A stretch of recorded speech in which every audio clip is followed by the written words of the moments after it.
እርደቂ ናይ ድንግል ማርያም መፍቀርተ መላእ ዓለም ዘለኻትኩም ብክርስቶስ ክርስቲያን ዝተባሃልኩም ኩላትኩም እክም ሰዓት ቁፃፅራኹም ድሓን ውዒላትኩም ድሓን ቀኒኻትኩም አሜን። እግዚአብሔር አምላኽና ሽሙ ዝተመስገነ ይኹን። ናይ እግዚአብሔር አምላኽ ምሕረት ናይ ድንግል ማርያም አማላድነት አይፈለየና። እዚ ድራር አውሎጊዮስ ተባሂሉ ዝተሰመየ መንፈሳዊ መርሃ ግብርና እዩ። እግዚአብሔር ምስ ኩላትና ይኹን። ንሎሚ እንነጋገረሉ ናይ እግዚአብሔር ቃል ጸሎት ዝብል ይኸውን። ናይ መብዛሕትኡ ሰብ ሕቶ ተደጋጋሚ መጽእ ስለ ዝኾነ ብተደጋጋሚ ካብ ዝሕተተሉ መንገዲ ዝተለዓለ እውን ብዙሕ ግዜ ዝምለስ እውን እዩ። ዝኾነ ኮይኑ ግን ክለሳ ዘድልዮ ስለ ዝኾነ ጸሎት እንታይ እዩ ከመይ ጌርና ክንጽልይ ይግባአና ዝብል ሓሳብ ንሎሚ ክንርኢና ማለት እዩ ከም እግዚአብሔር ፈቃድ። በመጀመርታ ጸሎት ማለት ምስ እግዚአብሔር አምላኽ ምንግጋር ምስ እግዚአብሔር አምላኽ ምምያጥ ማለት እዩ። እዚ ጸሎት ዝተባሃለ ህይወት አብ ህይወት ክርስትና ዓብይ ስፍራ ዘለዎ ናይ ኩሉ ነገር መንፈሳዊ ህይወትና መረጋገጽ እዩ። ሰብ ምስ እግዚአብሔር ክነጋገረሉ ዝኽእል ሰብ ምስ እግዚአብሔር ክራኸበሉ ዝኽእል ብሕታዊ መንገዲ ጸሎት እዩ። ካብዚ ተላዒልና ናይ ቃሉ ትርጉም ካብ ረኸብናዮ ንሰብ ምስ አምላኹ ምስ ፈጣሪኡ ዝራኸበሉ ዓብይ መንገዲ ጸሎት እዩ ማለት እዩ። ጸሎት ምስ እግዚአብሔር ምርኻብ ኮይኑ እንዳሃለወ ሰባት ግን ከመይ ጌርና ኢና ክንጽልይ ጸሎት ክንገብር ከለና አእምሮና አይስብሰብን። ናብ ጉባኤ ቃል እግዚአብሔር ክንመሃር ከለና አንደበትና አእምሮና ኩሉ ዕረፍቲ ይረኽብን። ዋላ ዕረፍቲ ረኺብና እንተመጻና እቲ ዝተመሃርናዮ ትምህርቲ አብ ልቦናና ናይ ምሕዳር ዓቕሚ እንዳውሓደ መጽዩና ጸሎት ንጽልይ ኣለና። ነገር ግን አየናይ ጸሎት ከም ዝወደእኽዎ እንኳ አይፈልጥን። ብምንባነብን ከምኡውን ስቂለ ብምንባብ ደረጃ እየ ዝሓልፎ ዘለኹ እምበር እቲ ዝጽልዮን ዝልምኖን ዘለኹ ልመና ፍጹም ናብ ውሽጠይ እንዳኣተወ አይኮነን ዝብሉን ዝኣመሰሉን ሕቶታት አብ ህይወት ክርስቲያን ይረአዩ እዮም። ነዚኣቶም ሁሉ ግን መፍትሒ ክኾን ዝኽእል ከም እግዚአብሔር አምላኽ ፈቃድ ሎሚ ክንነጋገር ኢና። በመጀመርታ አብ ልቦናና ክንሕዞ ዝግባአና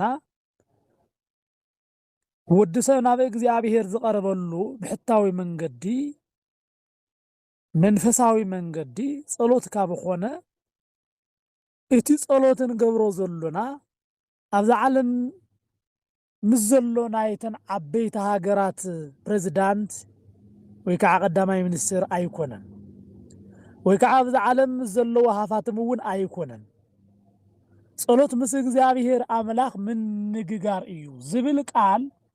ብልቢ ክንኣምነሉን ክንፈልጦን ይግባአና። ከምኡ ክኾን ከሎ እዩ ኣብ ጸሎት ናይ ምጽናሕ ህይወትና ምስ ጸሎት ህይወትና ምትእስሳር ዝጅምረሉ ከምኡ ክኾን ከሎ እዩ። ብጸሎት ንእግዚአብሔር ኣብ እናሓትተሉ እዋን እግዚአብሔር ዘይፍጽመልና እግዚአብሔር ዘይገብረልና ነገር የለን። ምክንያቱ ምስ እግዚአብሔር ብቐጥታ ከራኸበና ዝኽእል ምስቲ ሰብ በዓል ሰብ ዋና ኩሉ ዝኾነ ናይ ሰማይን ናይ ምድርን ፈጣሪ ዝኾነ ናይ ህይወትና ህላወ ዝኾነ ህይወትና ዝኾነ ፈጣሪና ዝኾነ እግዚአብሔር ንዕኡ ነጊርናዮ ንዕኡ አመላኺትናዮ ዘይስራሕ ነገር የለን። ስለዚ ጸሎት ዝበሃል ሰባትን እግዚአብሔርን ዝራኸብሉ ድልድል እዩ ድልድል እዩ። ናብ እግዚአብሔር ዝቐርበሉ ናብ እግዚአብሔር ዝሰጋገረሉ መንገዲ እዩ። እዚ ጸሎት እዚ ከመይ ጌርና ደኣ ምስ እግዚአብሔር ምዝርራብ ካብ ኮነ ይቆራረጸና ከምኡውን ልቦናና ናብ ካልእ ሓሳብ ይኸደና አእምሮና ኩሉ ካብቲ ዝተሓሰበ ዓላማ ካብቲ ዝደለናዮ ዓላማ ወፃኢ እዩ ዝኾን ዘሎ። كمي غيرنا بصلوت كنقوم كلنا ويكع نصلوت دو كنبل كلنا مس እግዚአብሔር አምላኽና كمي غيرنا إنا خنراخب ዝግባአና ዝብል حساب ኣሎ بمجمرتا ኣብ ጸሎት ክኾን ከለና ወይ ከዓ ንጸሎት ደው ኣብ እንብለላ ሰዓት ኣብ ናይ ሰራዊት ጎይታ እግዚአብሔር ቅድመ ደው ከም ዝበልና ፍጹም ክንርሳዕ ይብልና ንሕና ከም ዝረአየና ኣብ ቅድመና ምንም ከም ዘይሉ ሓሲብና ከይኾነስ ኣብ ጸሎት እዋን ደው ክንብል ዝግባአና ናይ ሰራዊት ጎይታ ልዑል እግዚአብሔር ኣብ ቅድሜና ከም ዘሎ ክንሓስብ ይግባአና ኤልሳ ኤልያስ ብዛዕባ እዚ ጉዳይ ክዛረብ ከሎ ኣብ እዋን ጸሎቱ ኣብ ቅድሚኡ ንዝቆመ ንዘሎ ናይ ሰራዊት ጎይታ እግዚአብሔር ይዝክር ነበረ ይብል እዚ ሓሳብ እዚ ኣብ ኣእምሮና ቀዲምና ብዘይ ምምፃና ኢና እንሽገረሉ ዘለና ኣብ እዋን ጸሎትና ምስ እግዚአብሔር ኣምላኽና ከም ዘሎና ኣብ ቅድሜና እግዚአብሔር ደው ኢሉ ልመናና ምስጋናና ኣገልግሎትና ይቅበል ከም ዘሎ በመጀመርታ ክንኣምን ይግባአና ሎም ኣብ እንመሃራ ጉባኤ ኣብዛ ንሳተፈላ ዘሎና ማዕድ እግዚአብሔር አሎ ሃይማኖት እምነት እዩ እግናይ እግዚአብሔር ሓለዋ ግን ንሕና አሎ ስለዝበልናዮ የለን ስለዝበልናዮ ናይ እግዚአብሔር ህላው ኣይነረጋግጽን ንሕና ግን ኩሉ ከመአፉ ፍሬ ስለዝምገብ ኣብዚ ጉባኤ እዚ ኣብ እንመሃሮ ኣብ እንጽልዮ እግዚአብሔር ኣብ ቅድሜና አሎ ኢሉ ንዝኣመነ ናይ እምነቱ ፍሬ ይበልዕ ከመይ ገይሩ ኣብ ዝክህሉ ይኽእል ኢሉ ንዝኣመነ እውን ናይ ኣፉ ፍሬ እዩ ዝበልዕ ከም ኣብነት ኣብ እንገብራ ጸሎቱ እውን እግዚአብሔር ኣብ ቅድሜና ከም ዘሎ ክንኣምን ከለና ሽዑ ናይ ምጽላይ ዓቕምና ይስብሰብ እዚ ነግረኩም ዘለኹ ብሳይኮሎጂ ደረጃ ይኾነን ዝነግረኩም ዘለኹ ናይ ዓለም ኣነጋግራ ወይ ከዓ ናይ ዓለም ፍልስፍና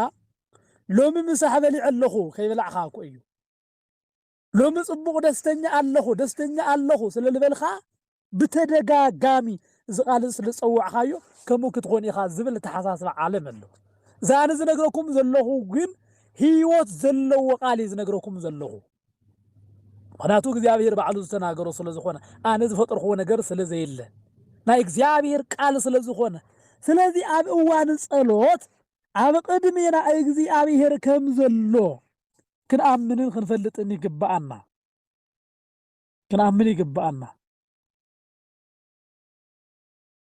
ምክንያቱ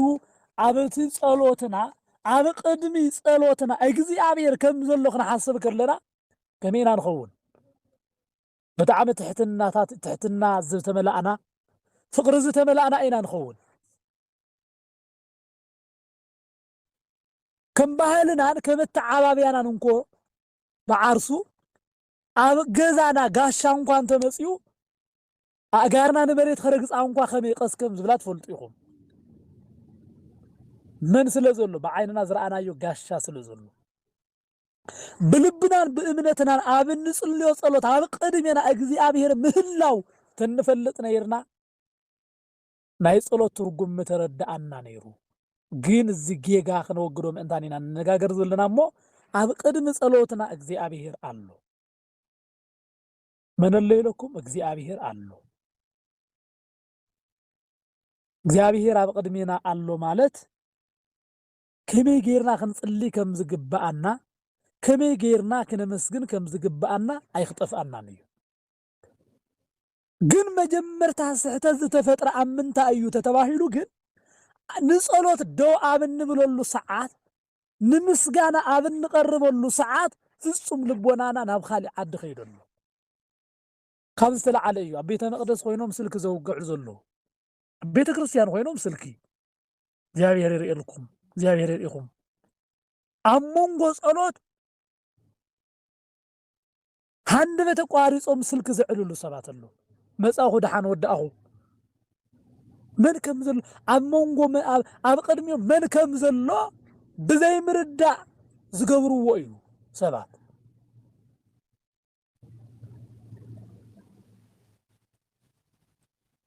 أبناء عالم بعالم استفله ويكع بعالم استفلت وريزو خونه أبقدمي أونقا ما نم تدويلو سلكنا ما نم كالي انت عليلنا خنسمعنا خلينا أين خلنا من البات سل حدث إن تزراربنا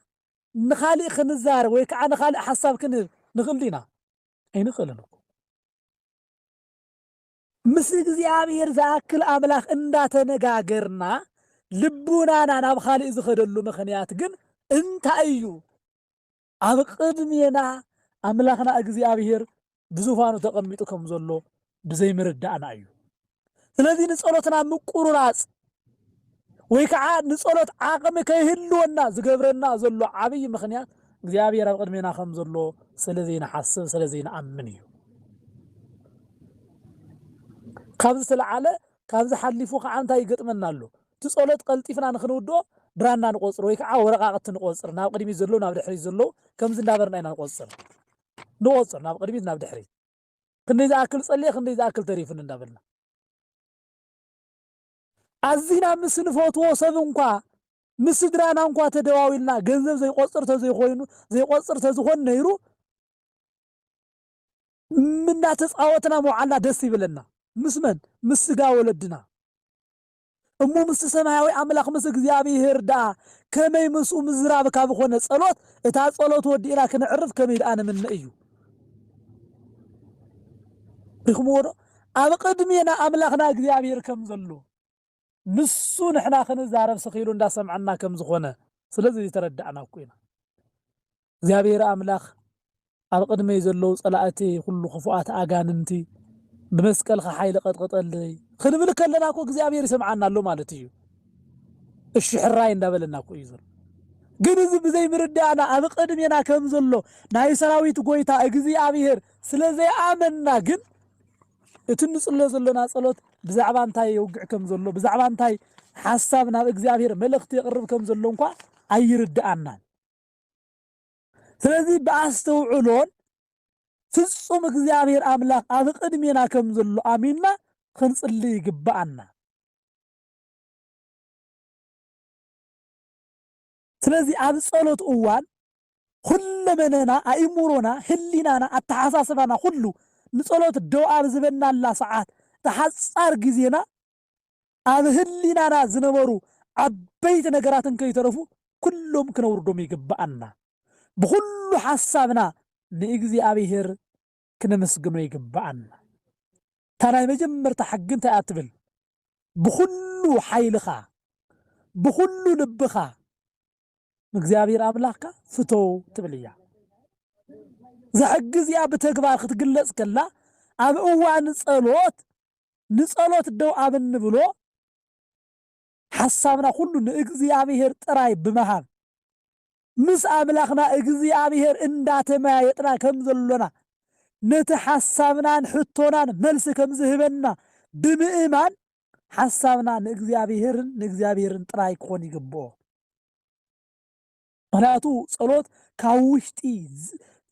كاوشتي زوص فلفل منشيو نايلب ونانا نايلب ترقتا ايو سلازي تنايلبنا ترقتا قالات خقلصو ايخلون عاقم يبلو من نتعاقم زي يبلو قال بمنتا اينا خنقلصو عب عالم كسمع زخل انتا ايو تتبايلو قال ايو اب እግዚአብሔር ግን ቃል ጥራይ እኹል አይኮነን ማለት ስለዚህ ጸለና ስለዚህ መስገና ጥራይ እኹል አይኮነን ማንም ከመስገን ይخلዩ ማንም ከጽልይ ይخلዩ ግን አገልግሎትን ምስጋናውን ግን ፉሊ ኮን ይግቦ በምንታይ ነቲ ጸሎት በተመስጦ ልብ ኮን ይግባ በመንፈሳዊ ሐሳብ ከሆውን ይግባ በተሰቀለ ህሊና በአንቃዶ ልቦና ኮን ይግቦ أمور أبوتاتنا خصلي كلو عيفلطون نبعاتهم كم وحج يزورن سلتردهم እትነመስግኖ ዘለና ምስጋና እኮ ትነቅርቦ ዘለና ናይ ጸሎት ዋጋ እኮ እንዳተረዳአና ወይ ከዓ እንዳፈለጥናዮ ተዝኾን ነይሩ እኮ እንታይ ከም ዝብል ዘሎ ትሰምዑ ዲኹ ክሰምዖ ከለና ክነንብቦ ከለና ምናልባት ከዓ ተደጋጋሚ ስለ ዝጸልናዮ ብዛዕባ ናይ ሰኑ ውዳሴ ማርያም ክንዘራረብ ከለና እንታይ ዝብል ዘሎ ፈቀደ እግዚእ ይብል እሙር እዚ ምስጋና እዚ ኣምላኽ ፈቂዱ ንኣዳም ከድሕን ሕዙን ዝነበረ ልቦናኡ ከጸናንዕ መጸ ኢልና ክነመስግን ከለና እዚ እኮ መቸም ጸሎት እዩ ካብ ጸሎት ሕልፍ ኢሉ ግን ብትርጉም ክንርእዮ ከለና ካብዚ ንላዕሊ ዘንብዕን ዘብኪን ነገር እንታይ ኣሎ እግዚአብሔር ንሰብ ስለ ዝገበሮ ፍቅሪ እንዳዘከርካ እንዳሓሰብካ ምጽላይ ዓብይ ነገር እዩ ካብዚ ዝተለዓለ ኣብ ልቦናና ተመስጦ ይሓድርን ይውዕልን ምክንያቱ እቲ ቃል ስለ ዝነግረና ጎይታ ነቲ ሕዙንን ጉሁይ ልብን ዝኾነ ኣዳም ብስሕተቱን ዝጓሃየ ኣዳም ነፃ ከውፅኦን ናብቲ ናይ ቀደም ቦታኡ ክምልሶን ፈተወ ጎይታ ብስጋ ካብ ቅድስት ድንግል ብዘይ ዘርኢ ሰብኣይ ተወሊዱ ኣድሓነና እዚ ካብዚ ንላዕሊ ዘብኪ ካብዚ ንላዕሊ ተመስጦ ኣብ ተመስጦ ውሽጢ ዘእቱ እንታይ ኣሎ እዚ ጸሎት እዚ ብዝተሰብረ ልቦና ብንቁሕ ብዝኾነ ህሊና ስቁል ብዝኾነ ልቦና ክንጽልዮ ይግባአና እዚ ክንገብር ከለና እመኑኒ በእግዚአብሔር ሐሳብና አይቆራረጽም ንጸሎት ዘለና ግዘን ፍትወትን እውን እንዳወሰኸ እዩ ዝኸይድ ስለዚ ኣብ ህይወትና ዝገጥሙና ዘለው ናይ ጸሎት ድኽመት ክመጹና ዝኽእሉ ወይ ከዓ ከይንጽልይ ዝገብሩና ነገራት ብምንታይ ኢና ክነወግዶም ዝግባአና ክንብል ከለና ካብ ልቢ ዝምንጩ ናይ ጸሎት ልምዲ ሃልዩና ብተመስጦን ብመንፈሳዊ ሐሳብን ኮይንና ንእግዚአብሔር ኣምላኽና ክንልምኖ ይግባአና ስለዚህ እዚኣቶም ካብ ቃላት ንላዕሊ እዮም ተመስጦ ልቦና መንፈሳዊ ሐሳብ ካብ ስጋዊ ሐሳብ ወፂና በመንፈሳዊ ሐሳብ ክንመላለስ ይግባአና አይምሮና ህሊናና ዝተሰቅለ ክኾን ይግባእ ገርመን እዚ ናይ ቅዱሳን ጸሎት ክንርኢ ከለና እኮ ዝገርም እዩ ንኣብነት ኣብ ናይ እንድዒ ብዘይገድስ ኣነ እንኳ ብዙሕ ዝፈልጦ ነገር የለን ግን ኣብቶም እስላም ዘሎ ህይወት እንኳ ክንርኢ ከለና ኣብ እዋን ናይ ስግደት ሰዓቶም ምንም ኣይሰምዑን ውሽጣዊ ምርኾ ይሃልዮም ኣይፈልጥን ብዘይገድስ ግን ናታ ክንዲ ናታቶም ዝኣክል እንኳ ስብእና ይብልናን ኣብዚ ናይ ሕዝ ዘሎ ክርስትና ማለት እዩ የቕሬት ኣነ ተቐላት ጠቃቅማ ግን ኣቦና አቡነ ተክለ ሃይማኖት ጻድቅ አቡነ ተክለ ሃይማኖት ብጸሎት እግሮም ክስኡኑ ከለው ብተመስጦ ስለ ዝነበሩ እዩ ስጋ ናይ ስጋ ስራሕ ይሰርሕ ንሶም ግን ናይ መንፈስ ስራሕ ይሰርሑ ነይሮም ካብዚ ዝተለዓለ ከዓኒ ንጸሎት ኣብዚሖም ደው ካብ ምባል ዝተለዓለ እግሮም እስካዕ ዝስኡኑ ደው ዝበሉሉ ምክንያት እንታይ ይመስለኩም በዓል ሊቀ ሰማዕታት ቅዱስ እስጢፋኖስ እዚ ኩሉ ዳረባ እምና ብልዕሊኡ እንዳተፈጸመ ንምስጋና ደው ዘበሉ እንታይ ይመስለኩም ነቶም ዝቀትልዎን ዝቅጥቅጥዎን ዘለው ንኽጽሊ ወይ ከዓ ንዓቶም ምሕረት ክልምን ዝኽኣለሉ ዓቕሚ ካበይ ዝመጸ እዩ እዚ እኮ ኣብ ጸሎቶም ወይ ከዓ ኣብ ምስጋኖም ኣብ መንፈሳዊ ህይወቶም ዝረኸብዎ ሓቃዊ ናይ ጸሎት ህይወት ናይ ምስጋና ህይወት እኮ እዩ ናብ እግዚአብሔር ዝቀረበ ንእግዚአብሔር ዝተማረኸ ልቦና ክህልወና ከሎ ኣይኮነን ናይ ስጋ ጉድኣት ኣይኮነን ናይ ስጋ ፈተና ካብ ስጋኦም ዘሎ ካብ ህይወቶም ዝመጽእ ዘሎ መከራ ሓሊፎም ንኻልኦት ምሕረት እዮም ዝልምኑ ባህላ ንኸይስምዖም እግዚአብሔር ሓይል ይኾኖም ካብ ናይ እግዚአብሔር ምሕረት ዝተለዓለ ኣብ ልዕሊኦም ዝግበር ዘሎ ነገር እንከይተረፈ ዘይክፈልጥዎ ይኽእሉ እዮም ማለት እዩ ዘይክፈልጥዎ ይኽእሉ እዮም ምክንያቱ ብእግዚአብሔር ሓይሊ ምሩኻት ስለ ዝኾኑ ስለዚ ጸሎት እስካዕ እዚ እዩ እግሮም ስኢኖም ዝተሰምዖም ስምዒት የለን እዚ ኩሉ ናይ ኣይሁዳውያን ዳርባ እምኒ ንነፍሶም ከም ዘይረክብ ነፍሱ ከም ዘይረክብ ስለዚ ፈለጠ ንኻልኦቶም ነቶም ዝገብሩ ዘለው ነቶም ግፍዓዊ ስራሕ ዝሰርሑ ዘለው እግዚአብሔር ኣምላኽ ክምሕሮም እግዚአብሔር ኣምላኽ ይቅርታ ክገብረሎም ፍልጠት ስለ ዘይብሎም ደኣ እምበር ንእግዚአብሔር ተዝፈልጥዎ ነይሮምስ እቲ ዝናገሮ ዘለኹ ቃል ተዝርዶም ነይሮምስ እዚ ኣበ ኣይምገበርዎን ኢሉ ክጽልይ ዝኽኣሎ ምኽንያት ካብ ስጋኡ ንላዕሊ ንነፍሱ ስለ ዘኽበረ እዩ ስለዚ ጸሎት ሓይላ እስካዕ እዚ እዩ ክንጽልይ ከለና ብተመስጦ ክንኸውን ይግባእ ብተመስጦ ክኾን ከሎ ኣባና ኣብ ግዜና ኣብ ጸሎት ግዜና ዝሓልፈና ነገር የለን ዘምልጠና ነገር የለን ንምንታይ ኩሉ ነገር ትሕቲ እግዚአብሔር እምበር ልዕሊ እግዚአብሔር ዝኾነ የለን ብብዙሕ ነገር ንሕና ዝተታለልናሉ ምኽንያት እንታይ እዩ ተተባሂሉ ካብቲ እግዚአብሔር ዝገብረልና ንላዕሊ ባዕልና ክንገብሮም እንኽእል ብናይ ባዕልታ ፍልጠት ተጓዒዝና ክንረክቦም ክነምጾም እንኽእል ውፅኢታት ኢና ተስፋ እንገብር ኣብቶም ብዓቕምናን ብድኻምናን እነምጽኦም ውፅኢት ዓለም ተስፋ ንገብር እዚ ተስፋ እዚ ኸዓኒ ኣብ ህይወትና ጉድለት ዝተመላእና ሰባት ጉድለት ዝበዝሓና ሰባት ክኸውን ይገብር ስለዚ ኣብ ጸሎትና ፍጹም ናብ እግዚአብሔር ኣምላኽና ህሊናናን ኣእምሮናን ምሩኻት ገይርና ክንጽልይ ይግባአና ልቦናና ካብ ልቦናና ፈንቂሉ ዝወፅእ ጸሎት ክህሉ ከሎ ሽዑ ንእግዚአብሔር ንጽዋዕ ይኽእል እዩ ተዘይኾይኑ ግን ናይ ብዙሓት ቃል ምድርዳር ተዘይኾይኑ ትርጉም ኣይህልዎን ንእግዚአብሔር ኣምላኽና እንፈትውን እነፍቅርን እንተኾይንና ግን ኩሉ ግዜ እንጽልዮ ጸሎት ብተመስጦ እዩ ዝኸውን ፍጹም ፍቅሪ እግዚአብሔር ዘለዎ ሰብ ዝጽልዮ ጸሎት ብፍቅሪ እዩ ብምንታይ ብፍቅሪ ንእግዚአብሔር ዘፍቀረ መቸም ንኻልኦት ክጸልይ ኣይኽእልን መዝሙረ ዳዊት 150 መዝሙረ ዳዊት እንዳጸለና ነገር ግን ኣብ ውሽጥና ፍቅሪ እንተዘይሃልዩ ኣብ ውሽጥና ተመስጦ ተዘይሃልዩ ኣብ ውሽጥና ፍቅሪ እግዚአብሔር ኣብ ቅድሜና ከም ዘሎ እግዚአብሔር ኣምላኽ እውን ከም ዘሎ ተዘይኣመና ትርጉም የብሉን ዳዊት ዝተናገሮ ቃል ሓደ ጥዑም ቃል ኣሎ ንዑ እስክነውፅኦ መዝሙረ ዳዊት ተናገሮ ቃል ዝገርም ቃል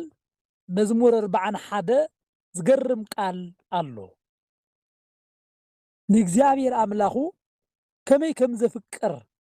ንእግዚአብሔር ኣምላኹ ከመይ ከም ዝጸምእ ክነግረና ከሎ ከም ዝብል መዝሙረ ዳዊት 41 ከምዚ ክብል ይነግረና ብቅንፍ 42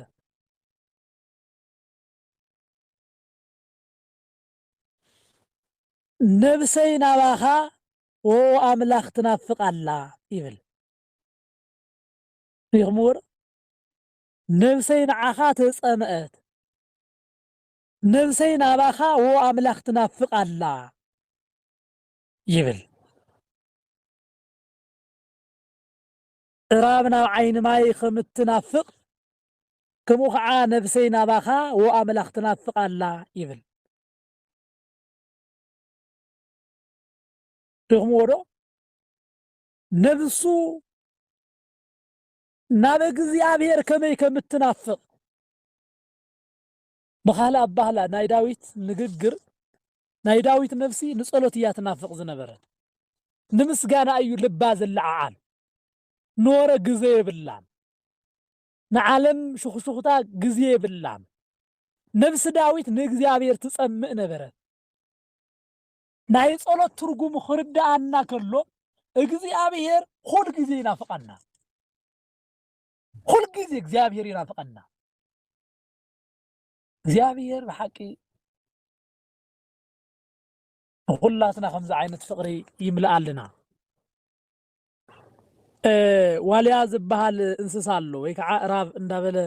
ናብ ዓይን ማያት ከምትናፍቅ ኢሉ ዝነግረና ዘሎ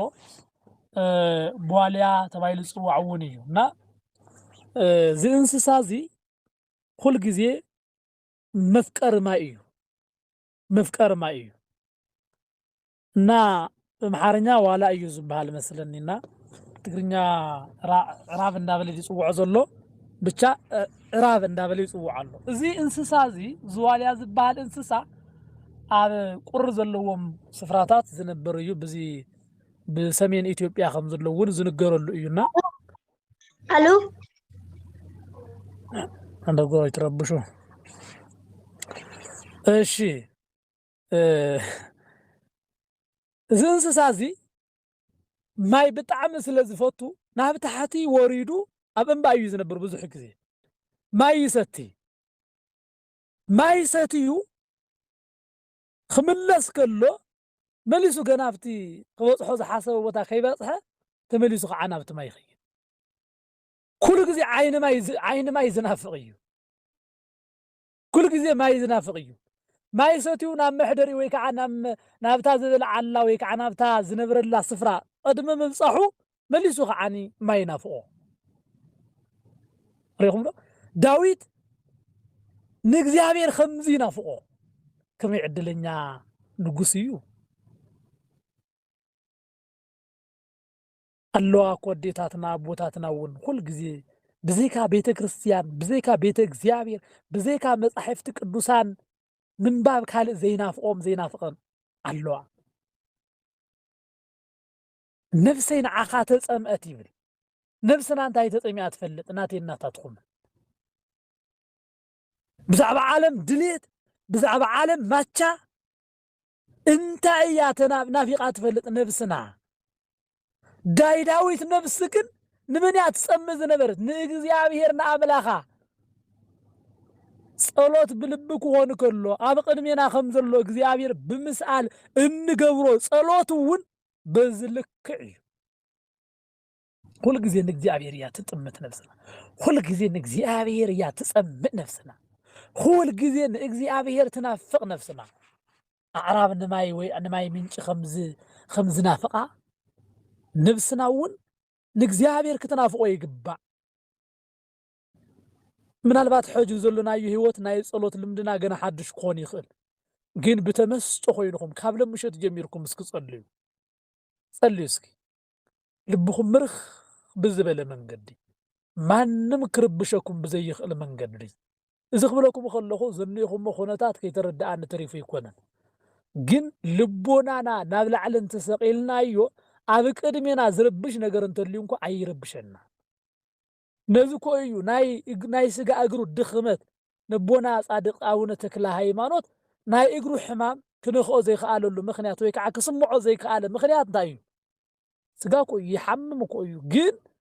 ንኸይስምዖ ዝገበሮ ግን ተመስጦ እግዚአብሔር እዩ ብተመስጦ እግዚአብሔር ስለዝነበረ ስለዚህ ኣብ ጸሎትና ልቦናና ናብ እግዚአብሔር ክንሰጥ ከሎ ዝስምዓና ስምዒት አሎ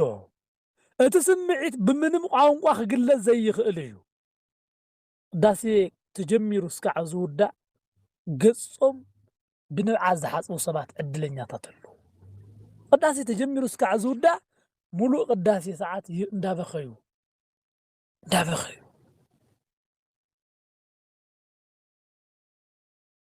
ኦ እግዚአብሔር አምላክ ናይ ንስሐ ንብዓት ሃበና ኦ እግዚአብሔር አምላክና ኣብ ንገብሮ ጸሎት ኩሉ ክምሰጥ ዝኽእል ልቦና ሃበና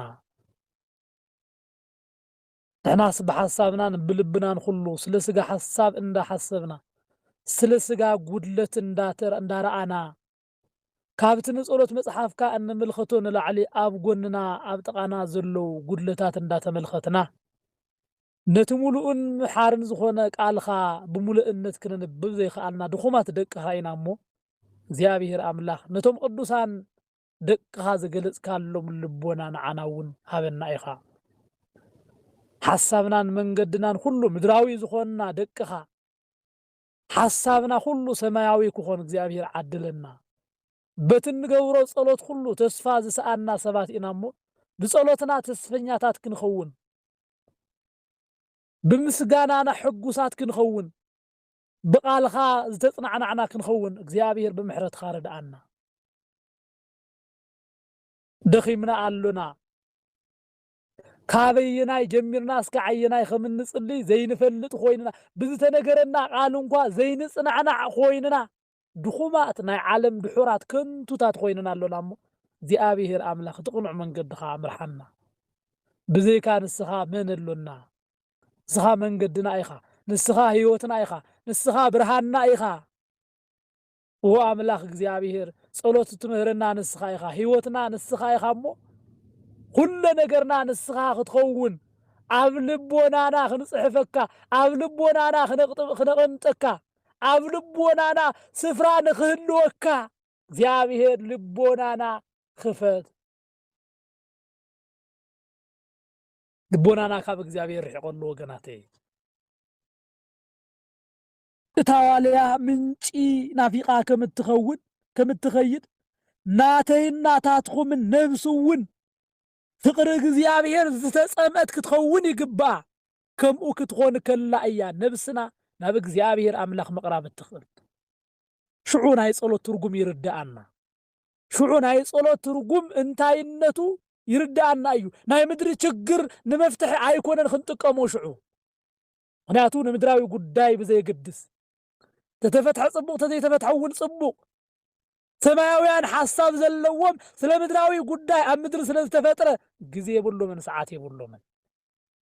እቲ ዝዓበየ ዝረኸበ ስለቲ ታሕቲ ዘሎ ውራድን ወይ ከዓ ርካሽ ዝኾነ ነገር ኣይተሓሳስቦን ኣብ ዳይመንድ ዝበጽሐ ሰብ ብዛዕባ ብሩር ከዛረብ ኣይኽእልን እንታይነት ብሩር ይፈልጦ እዩ እንታይነት ዳይመንድ እውን ይፈልጥ እዩ ስለዚህ ምስ እግዚአብሔር ዝተራኸበ ኣብዚ ዓለም ዘሎ ነገር ተራ ምዃኑ ይዝክርን ይፈልጥን እዩ ዓለም ክትበካን ክትወስደካን እያ በዚ ከዓ ኣይድነቕን ጸሎተኛ ሰብ ካብዚ ማሕለኻ ዝኾነ ነገር ሁሉ ሓራት ታውፅእ ብሕታዊት መንገዲ መንፈሳዊ ህይወት ጸሎት ትበሃል ወገናተይ ስለዚ ብሓቂ እንጽልያ ጸሎት ብፍቅሪ ነቕርባ ምስጋና ኣብ ቅድሚ እግዚአብሔር ዝበጽሐት እያ ማይ ወቂዑ እታ መሬት ክትርሕስ ከም እትናፍቕ ካብ ሰማይ ዝወርድ ማይ ርእያ ወይ ከዓ ማይ ወቂዑ ነታ ምድሪ ከረስርሳ ምድሪ ከም እትናፍቕ ንሕና እውን ንጸሎት ህይወትና ንእግዚአብሔር ኣምላኽና ዘሎና ፍቅሪ በዚ ልክዕ ክኾን ይግባእ ወገናተይ ፍቅሪ ዝተመልኦ ተመስጦ ዘለዎ ፍጹም ምስ እግዚአብሔር ከራኽበና ዝኽእል ህይወት ዘለዎ ዕረፍቲ ዘለዎ ጸሎት ክህልወና ይግባእ ወገናተይ ካብ እግዚአብሔር ኣዝዩ ዝረሓቐ ልቢ ኣሎና እሞ ናብ እግዚአብሔር ኣምላኽና ቀሪብና ነፍስና ንዕኡ እትናፍቕ ኮይና ብናቱ ፍቅርን ተስፋን ክንነብር እግዚአብሔር ይርዳኣና ኣምላኽ ቅዱሳን እግዚአብሔር ይሓግዘና ጸሎት ምስ እግዚአብሔር ምንግጋር እዩ እሞ ኩላትና ብህይወትና ጸሎት ኣብ ዓለም ካብ ዝመጹና ፈተናታት ሁሉ እንከላኸለሉ መሳርሒ ስለ ዝኾነ